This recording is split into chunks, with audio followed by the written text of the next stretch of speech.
Fengal తుఫాన్ కారణంగా తమిళనాడులో భారీ వర్షాలు పడుతున్నాయి. చాలా ప్రాంతాలు జలమయమయ్యాయి. వాహనాల రాకపోకలకు తీవ్ర ఇబ్బందులు తలెత్తుతున్నాయి.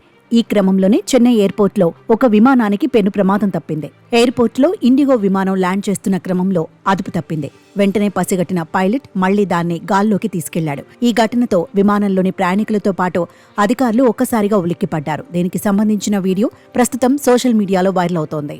బంగాళాఖాతంలో భారీ అల్పపీడనం వల్ల ఫెంగల్ తుఫాన్ ఏర్పడింది. దీని ప్రభావం శ్రీలంక, తమిళనాడు ప్రాంతాల్లో తీవ్రంగా ఉంది. భారీ వర్షాలు కురుస్తుండటంతో తమిళనాడు రాష్ట్రానికి రాకపోకలు అంతరాయం కలుగుతోంది. తుఫాన్ కారణంగా చెన్నై ఎయిర్పోర్టుకు కూడా కొన్ని గంటల పాటు కార్యకలాపాలు నిలిపివేసింది. పలు విమానాల రాకపోకలు ఆలస్యమయ్యాయి. రన్వే మొత్తం నీటితో నిండిపోయింది. పైగా వర్షాలు పడుతున్నాయి. ఈ క్రమంలో రన్వేపై విమానాలు ల్యాండ్ చేయడం ప్రమాదకరంగా మారింది. ఎయిర్పోర్ట్ రన్వేపై ఇండిగో విమానం ల్యాండింగ్ సమయంలో భారీ ఈదురుగాలులు వీచాయి. దాంతో ఆ విమానం చాలాసేపు గాల్లోనే చక్కర్లు కొట్టాల్సి వచ్చింది. చివరకు ల్యాండ్ చేసేందుకు రన్వే పైకి వచ్చాడు. అంతే, ఉన్నట్లుండి విమానం అదుపు తప్పింది. వెంటనే గమనించి అప్రమత్తమయ్యాడు. మళ్లీ విమానాన్ని గాల్లోకి తీసుకెళ్లాడు. విమానం లోపల కూర్చున్న ప్రయాణికులు ఆ కుదుపులతో ఒక్కసారిగా భయాందోళనకు గురయ్యారు.